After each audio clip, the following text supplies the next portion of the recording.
Olá, seja muito bem-vindo. Eu sou o professor Vinícius Oliveira e atenção total que é hora de aprender mais ciência. Vamos ao objeto de conhecimento da aula de hoje? A aula 40 tem como objeto de conhecimento trabalho e energia.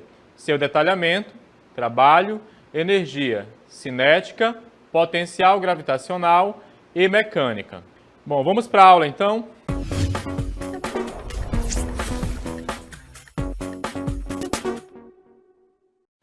Trabalho e energia, né? Nós temos aqui ao meu lado um exemplo de um ser vivo que gosta demais de trabalhar, né? Quase nunca para de trabalhar, que são as formigas. Nós temos aqui, né, formigas trabalhando aqui na legenda, né? E tem umas aí com um pedaço de folha maior, outros um pedaço de folha um pouco menor, mas todas estão trabalhando, certo? Aquelas que começaram a trabalhar agora, elas levam geralmente aí o pedaço de folha maior, que é para fazer bonito na frente do chefe, né? Para garantir a vaga na empresa, certo? Mas, embora pareça que a gente esteja brincando ou simplificando, as formigas aí realmente estão realizando o trabalho porque elas estão deslocando algo de um ponto a outro e gastando, né, investindo energia para que isso aconteça.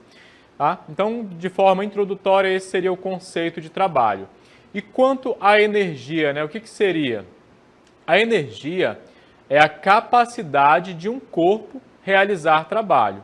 Só vai conseguir realizar alguma tarefa, realizar algum trabalho, se existir uma fonte de energia associada, uma energia que vai ser gasta para que aquele trabalho seja realizado. Nós estamos falando aqui estritamente da energia elétrica, pode ser energia mecânica, pode ser vários tipos de energia, desde que ela permita que um trabalho, né, que um movimento de um corpo possa ser realizado de um ponto a outro. Perceba nessa imagem que nós temos inicialmente um ciclista, né, que ele vai subir uma pequena montanha, um pico baixo, né? E aí, no momento em que ele está subindo, ele vai precisar fazer bastante força para pedalar. E aí essa energia que ele vai produzir, ele vai transformar em energia mecânica, né, a partir dos alimentos que ele ingeriu, ele vai transformar em energia cinética, energia do movimento. Lá em cima da montanha fica tranquilo, né? Fica estabilizado, fica plano, e aí ele vai começar a descer. Quando ele começar a descer, o movimento é muito mais fácil e vai exigir muito menos esforço da parte dele. Por quê? Vai ter uma energia potencial ali que a gente chama de energia potencial gravitacional, né? Que ela leva o corpo, leva aquilo que tem massa, né? E junto com a aceleração da gravidade vão formar o peso, leva muito mais de forma facilitada para a direção de baixo, para onde a Terra atrai todos os corpos. Então, nessa imagem você já consegue ver três exemplos de energia: energia cinética, energia potencial gravitacional e a energia cinética novamente depois que ele desce a montanha. O terceiro tipo seria a energia química, advinda dos alimentos que ele ingeriu para ele ter forças para conseguir pedalar a bicicleta. Para você entender novamente aí o conceito de trabalho associado com a energia, veja nessa imagem aqui uma pessoa, né? E na estrada, infelizmente, aconteceu um problema no carro e vai precisar empurrar, né? A gente vê aí que o sol parece estar quente, o dia perfeito para empurrar um carro na estrada, né? Brincadeira, né? É um dia difícil, enfim, mas vai ter que empurrar do mesmo jeito. Trabalho de transferência de energia de um corpo para outro devido a uma força que age por uma distância. Então o carro inicialmente ele vai estar preparado, e aí esse homem ele vai ter que empregar uma força, uma quantidade de energia para movimentar esse corpo, para movimentar esse carro, né, que a gente está chamando aqui de corpo, até um dado local onde ele consiga consertá-lo ou abastecer, por exemplo. A gente não sabe se aí aconteceu, simplesmente acabou o combustível. Como o carro vai ser movido, o carro vai se movimentar de um ponto a outro, eu vou falar aqui de um ponto A até um ponto B, tá? A gente fala que aconteceu o trabalho, tá? Porque houve gasto de energia por parte do ser humano que estava dirigindo o carro. Vamos então, professor Vinícius, mas pensa no seguinte: será que é possível calcular o trabalho realizado por alguém, o trabalho realizado por um motor, né, uma máquina, um ser humano, um animal? É possível calcular o trabalho ou a gente só vai mencionar, alguém realizou tal trabalho, o motor realizou tal trabalho? Não, existe sim uma fórmula, né, que permite calcular o trabalho realizado na física. A física tem algo extremamente interessante, porque a gente consegue observar a matemática empregada em muitas coisas no nosso dia a dia. Então vamos conhecer agora como que a gente pode calcular o trabalho realizado por alguém. Veja só, nós temos a seguinte fórmula, está colocada de forma bem simples, para que é para todo mundo compreender. A fórmula para calcular o trabalho. Trabalho é igual a força, né, multiplicado pela distância, multiplicado pelo cosseno de θ. Não se preocupa aí com o significado de cosseno de θ. Isso aí tem a ver com o ângulo da situação em que a gente vai considerar. O θ, que é isso aqui, ó, ele parece uma letra O, só que ele tem um corte transversal, né, bem na posição central dele. E isso aqui é uma letra grega chamada de θ, certo? E aí muitas letras gregas sempre estão presentes nas fórmulas, para dar significado a alguma grandeza envolvida na situação. O θ é o ângulo entre a força e a direção do deslocamento. Então aqui nesse esquema que você observa abaixo, ó, existe um objeto, né, essa caixa azul, tá, que ela vai ser deslocada, ó, perceba a direção da seta aqui, ó. Ela foi deslocada daqui da posição A para a posição B, correto? Esse D representa o deslocamento e ele teve uma direção. Por isso que tem uma seta em cima dele, porque toda vez que tem uma direção, sentido, é uma grandeza vetorial e aí tem que colocar essa seta para indicar. Então houve um deslocamento aqui de uma certa quantidade em metros, por exemplo. E perceba que a força ela foi feita um pouco na direção de cima, representada por essa seta vermelha. Eu não vou destacar aqui, mas está aqui, a seta vermelha é a direção da força. E entre a força e a posição do deslocamento, forma-se um ângulo, certo? E esse ângulo é representado pela letra grega θ. É isso que significa aqui, ó, onde θ é o ângulo entre a força e a direção do deslocamento. Tudo bem? A unidade de medida no sistema internacional, a unidade de medida do trabalho, é calculada em joule, certo? Isso aqui vem do nome de um pesquisador, e aí foi homenageado colocando na unidade de medida. E aí o joule, né, ele é calculado em newton, tá? Por metro, certo? Newton por metro, vai ficar assim, ó, N/m. Uma quantidade de força aplicada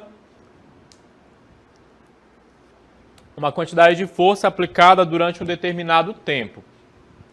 Vamos então entender um pouco mais em detalhes como que a gente calcularia o trabalho. Vamos considerar o seguinte exemplo, de levantar uma caixa do chão até uma prateleira em uma altura H de 2 metros, certo? Eu vou destacar que você vai acompanhando aí e todo mundo vai compreendendo. Basta prestar atenção que dá para aprender. Eu sei que parece complicado, são termos novos, mas prestando atenção você vai conseguir pegar tudo que eu estou explicando aqui. Vamos lá. Uma caixa, nós temos uma caixa, a gente precisa levantar ela a uma determinada altura. Essa altura vai ser representada pela letra H e ela será de 2 metros. Suponha que a caixa tenha uma massa de 10 quilos. A gente não está falando aqui ainda de peso, tá? A gente está falando de massa, 10 quilos. Uma caixa, a gente vai levantar ela a 12 metros de altura e ela tem 10 quilos. E que você aplique uma força constante, está aqui, ó, força de 50 newtons para levantá-la verticalmente até a prateleira. Verticalmente, tá? Não confunda, é levantar na direção de cima. Tá? Para cima, nesse caso a gente está falando de levantar, então é para cima. Quando a gente pensa para cima ou para baixo em linha reta, nós estamos falando de vertical. Tá? Vou escrever aqui para ficar fácil. Ó. Isso aqui, ó, é vertical, de cima para baixo. Isso aqui, ó, é diagonal, tá bom? E isso aqui é horizontal, certo? Vertical, diagonal e aqui horizontal. Pronto? Então vamos continuar para a gente conseguir fazer o nosso cálculo. O trabalho realizado ao levantar a caixa pode ser calculado usando a fórmula que a gente viu agora há pouco. Observe aí, ó. A nossa fórmula é o quê? Trabalho é igual a força força vezes o deslocamento vezes o cosseno de θ, que tem a ver com o ângulo que foi formado. Portanto, o trabalho realizado ao levantar a caixa até a prateleira é dado por, nós temos aqui, né, a gente vai só substituir na nossa fórmula pelos valores que nós conhecemos. A gente sabe, lá no texto que eu falei para você, que a força empregada era de 50 newtons, certo? Isso a gente sabe. A gente sabe também que a altura que eu vou precisar levantar a caixa, que pesa 10 quilos, era de 2 metros. O ângulo, ele é zero. Professor Vinícius, por que o ângulo é zero? Porque eu vou levantar a caixa na direção de baixo para cima, numa linha reta. Então eu vou fazer a força na mesma direção do deslocamento. Nesses casos, a força vai ser igual a zero, porque o movimento também é na direção vertical. E aí a gente tem o quê? Trabalho é igual a 100 joules. Por que, professor Vinícius, que deu 100? Olha, mais fácil do que andar para frente, né? 50 vezes 2. E a gente tem aqui o resultado de trabalho igual a 100 joules. Então, para eu levantar uma caixa de 10 quilos numa altura de 2 metros, empregando uma força de 50 newtons, o trabalho realizado foi de 100 joules. Tá? Então, parece complicado, mas não é tanto, tá? Só tem que prestar atenção na terminologia, no significado das palavras e, principalmente, quando você for realizar um cálculo, prestar bastante atenção o que vai substituir cada parte da equação. E aí não tem como errar, certo? Continuando a nossa aula sobre trabalho e energia, eu vou falar agora para vocês sobre a energia cinética, aquele tipo de energia que tem a ver com o movimento. Quando eu corro, eu estou apresentando energia cinética, né? Quando eu faço algo se mover, está relacionado à energia cinética. É a energia associada ao movimento de um objeto. Ela também tem uma fórmula aqui, bem fácil, bem bonita, que é para ninguém se assustar. Tem a letra E, bem ali, né, no começo, a letra E. Bem pequena, perto dela, embaixo, tem uma letra C, que é para você entender que trata-se de energia cinética, energia relacionada ao movimento. Qual a fórmula para calcular a energia cinética, professor Vinícius? A energia cinética é igual a meio. Como assim meio? 1 sobre 2 é a mesma coisa que 0,5 ou meio, ou metade. Tá? É isso aí que significa. Meio vezes a massa do corpo vezes a velocidade ao quadrado. Essa é a fórmula para calcular a energia cinética. Eu não vou trazer cálculo complexo para você nesse momento, mas aí você já conseguiu ver e entender como que calcula esse tipo de energia. Mas vamos agora a um próximo exemplo para você entender como que essa energia está presente no dia a dia. Olha só, no jogo de futebol, os jogadores correm, né? E como correr é movimento. E eles fazem força, eles transferem a energia das suas pernas, do seu corpo, eles transferem a energia para a bola, sempre que eles a chutam ou sempre que há uma disputa das bolas, certo? Da bola ali durante o jogo. E então ali tem vários exemplos da energia cinética sendo empregada, sendo utilizada, porque tem força sendo transferida e porque tem movimento de toda parte, o movimento dos jogadores e o movimento da bola principalmente, certo? Veja agora um vídeo aí com o próximo tipo, com exemplos, né, exemplos bem claros do próximo tipo de energia que eu vou apresentar para vocês. Assiste com atenção para você conseguir entender depois quando eu explicar.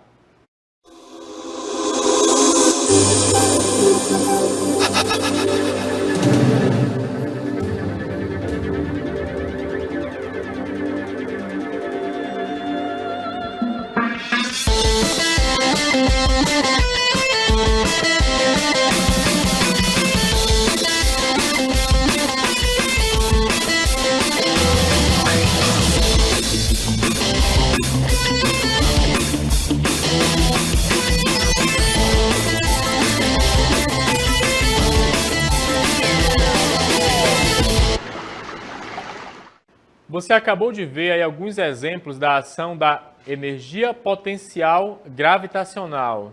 Eita, agora complicou, né? Agora não dá para aprender mais nada, né? Brincadeira, claro que não, dá para aprender sim. Energia potencial gravitacional. Então a gente tem o quê? Um tipo de energia, mais um. Potencial, né? Porque ela passa a ter o potencial, passa a ter a capacidade de ser realizada. E gravitacional, né? Professor Vinícius, tem a ver com a gravidez, a energia que as mulheres grávidas têm? Não, claro que não tem nada a ver com isso. Energia potencial gravitacional tem a ver com a gravidade, né? Com a força da gravidade, com a aceleração da gravidade. Então, tudo aquilo que possui massa e está perto de um corpo que exerce uma força gravitacional, uma força de atração, ele vai sofrer influência e vai ser possível sofrer os efeitos da energia potencial gravitacional. Nós vimos ali as pessoas pulando, né, pulando na cachoeira, nós vimos as pessoas saltando de moto. Quando as pessoas saltaram com a moto na direção do alto, obviamente, elas não ficaram flutuando no espaço. Teve uma energia que atuou sobre a moto, né, e puxou ela para baixo, de volta para a Terra. Né? A força da gravidade trouxe as motos de volta. E assim por diante, qualquer coisa que a gente lance, por exemplo, algo para facilitar bastante a sua compreensão. Né? Quando a gente tenta lançar um foguete para fora da Terra, é necessária uma quantidade enorme de energia, porque a gente vai ter que vencer a aceleração da gravidade. E aí precisa gastar uma quantidade muito grande de energia para tirar esse corpo do planeta Terra, certo? Justamente por causa dessa luta contra a força da gravidade. Mas vamos entender então melhor a energia potencial gravitacional conhecendo a sua fórmula. Essa energia ela está associada à altura de um objeto em relação a uma superfície de referência. Quase sempre essa superfície de referência é o nosso planeta, né? O que a gente chama de chão. A fórmula para calcular a energia potencial gravitacional é essa bem aqui, vou destacar. Perceba que tem aqui a letra E e a letra P e G bem pequeno aqui embaixo. Ó. Por quê? Significa energia potencial gravitacional. E ela é igual ao quê? A massa do objeto vezes a aceleração da gravidade, tá bom? Multiplicado pela aceleração da gravidade, vezes a altura, certo? Energia potencial gravitacional é igual a massa do objeto, massa, vezes a aceleração da gravidade, que na Terra é mais ou menos 10 metros por segundo ao quadrado, tá bom? Aproximadamente isso, é quase isso. 9,8, um monte de número, tá? Vezes a altura. Quanto mais alto o objeto e mais massa ele tiver, maior vai ser a sua energia potencial gravitacional. Olha só, observa no quadro agora que tem um esquema que fica mais fácil de compreender. EPG é a energia potencial gravitacional, ela é medida em joules, certo? M é a massa do corpo e ela é quantificada, ela é calculada em quilos. G é a aceleração da gravidade no planeta Terra. A Terra possui uma gravidade de um certo valor que eu acabei de falar, né? Às vezes ela é arredondado para 10 metros por segundo ao quadrado, mas o valor mais próximo, 9,8 metros por segundo ao quadrado, certo? E H é a altura em relação ao solo ou outro ponto de referência. Aqui no nosso exemplo seria esse aqui o ponto de referência, né? O solo seria essa linha. A altura toda que o objeto foi elevado, que ele vai percorrer durante a queda, é dado pela letra D. E aí a massa do corpo vai sofrer uma aceleração, né? E essa aceleração vai produzir, né, um tipo de força que pode ser calculada, tá bom? Em newtons. E aí a gente tem aqui, quanto maior esse deslocamento, mais forte vai ser o impacto que esse objeto vai atingir o solo, certo? Então a gente tem um exemplo da energia potencial gravitacional, tá? E agora você vai observar um vídeo que é possível entender de forma muito clara como que funciona a energia potencial gravitacional no nosso dia a dia. Observe com atenção que é para você entender claramente. Vamos lá então? Eu sou o professor Marcos Kelvin e hoje eu vou lhe mostrar como é que funciona uma hidroelétrica. Vem comigo! Antes de te mostrar a hidrelétrica, eu tenho que te mostrar o princípio de funcionamento ou de geração de energia elétrica que está lá dentro da hidrelétrica, tá, pessoal?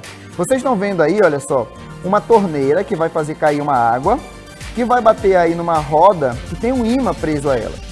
Do lado desse ímã, nós temos aí algumas espiras. E esses pontinhos azuis são os elétrons. E lá em cima tem uma lâmpada. Dá só uma olhada no que acontece quando eu ligo a água.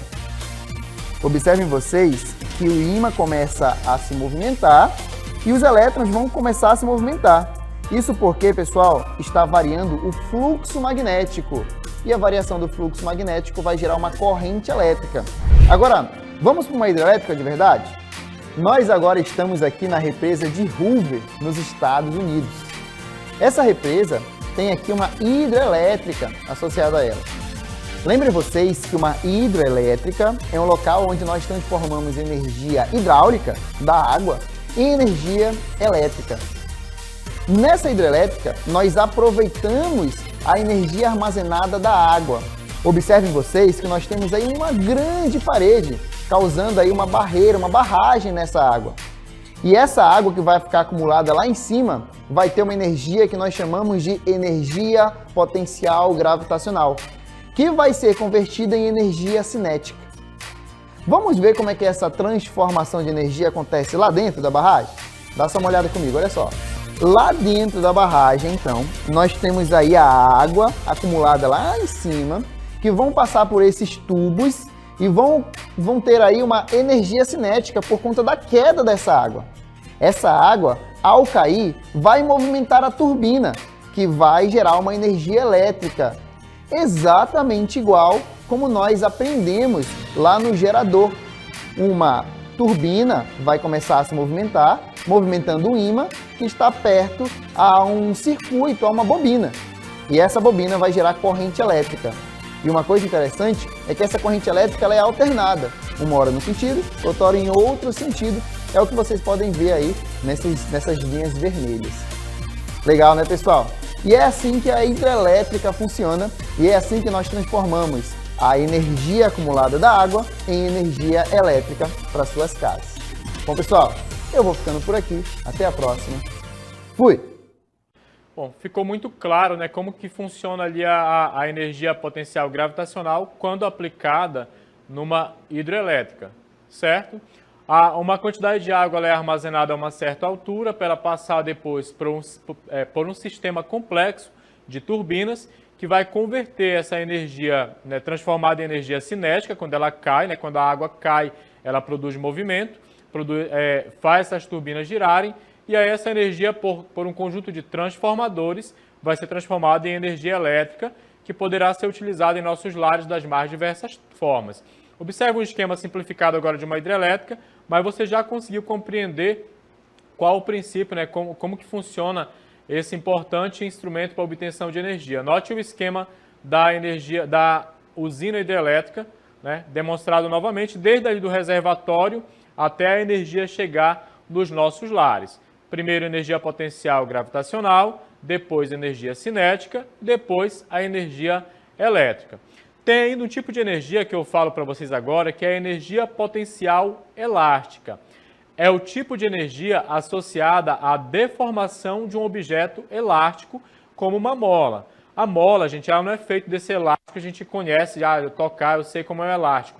A elasticidade que tem a ver com a capacidade de se expandir e de ter o seu tamanho reduzido também, de ser contraída, tá? Nessa situação que a gente está falando de elasticidade. Observe qual é a fórmula. A energia potencial elástica, está aqui o símbolozinho, né? EPL, tá bom?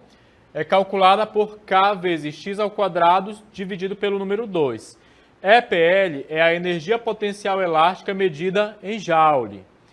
K é a constante elástica medida em Newton, tá bom? Newton por metro, tá aqui, Nm. E X é a deformação do objeto, medida em metros.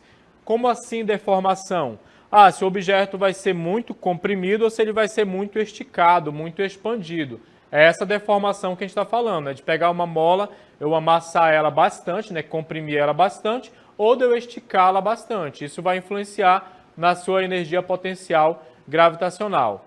Observa nesse exemplo que eu vou apresentar agora que vai ficar mais fácil de entender como isso funciona.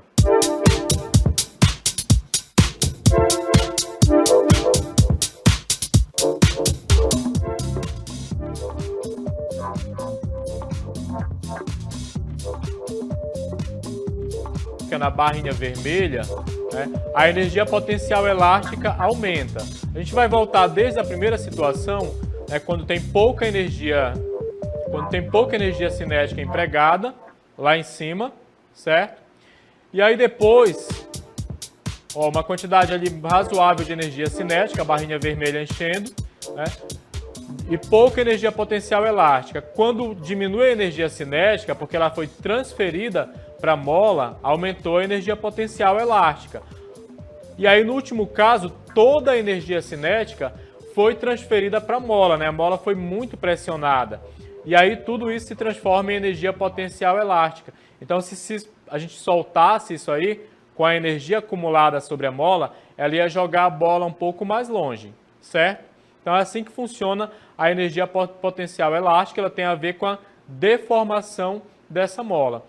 Um exemplo básico, fácil da gente lembrar, são as camas elásticas, né, presentes em aniversários, né, em brincadeiras, circos, parques, que as crianças adoram. Os adultos gostam também, mas nunca deixam a gente utilizar a cama elástica, diz que vai rasgar e tal, tá bom? Mas é um exemplo ali de energia potencial elástica. Quando a criança pula, né, quanto mais criança pulando ali na cama elástica, mais ela vai estar sendo forçada, né, mais força sobre ela, e ela empurra essas crianças na direção oposta. E aí o salto é mais alto e aí torna a brincadeira mais divertida, certo? Vamos falar agora sobre conservação de energia. A gente está falando de vários tipos de energia na nossa aula. Perceba o seguinte, a energia ela não pode ser extinguida, não pode ser extinta. Ela pode ser somente transferida de uma situação, né, para outra, de um tipo para outro, mas nunca eliminada, né? Nunca vai dar fim à energia, isso não acontece. Por esse motivo tem o princípio da conservação da energia. A energia total em um sistema isolado permanece constante ao longo do tempo. É muito importante você perceber aqui, ó, essa parte de sistema isolado. É um sistema controlado, né, sem influências externas. E aí, nesse caso, a energia total inicial vai ser igual à energia total final. Não vai haver mudança.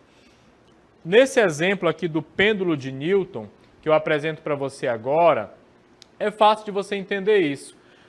Cada esfera dessa, né, a primeira esfera vai transferir uma quantidade de energia para a segunda. E aí elas vão ficar se movimentando de forma indefinida. Esse é um dos princípios aí do pêndulo de Newton. Observa que ele fica, né, bate a quantidade de energia presente na esfera da esquerda vai ser exatamente a mesma quantidade de energia na esfera da direita. Tá bom? Só vai sendo transferida de uma para a outra. Claro que isso aí só vai movimentar, só vai ocorrer alteração na quantidade de energia e de força se alguém meter a mão, se alguém colocar outro objeto, se alguém interferir nesse sistema, certo? Mas se ele permanecer isolado, não haverá mudanças na quantidade de energia. Então, a energia total inicial vai ser igual à energia total final. Princípio da conservação da energia.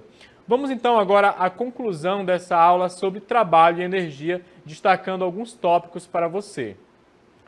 O trabalho e energia são conceitos fundamentais da física, né? São empregados nos mais diversos tipos de exemplos. Eles estão relacionados e descrevem como a energia é transformada em diferentes formas durante os processos físicos. A gente viu o exemplo da hidrelétrica, que é bem fácil de entender, né? Energia cinética, ou melhor, energia potencial gravitacional sendo transformada em energia cinética e depois em energia elétrica. Essa energia elétrica pode ser transformada em energia mecânica e daí por diante. A conservação da energia é um princípio importante que nos permite prever e entender o comportamento dos sistemas físicos, como a gente viu no exemplo do pêndulo de Newton. Certo? Essa foi a nossa aula. Com certeza você aprendeu muito mais ciência.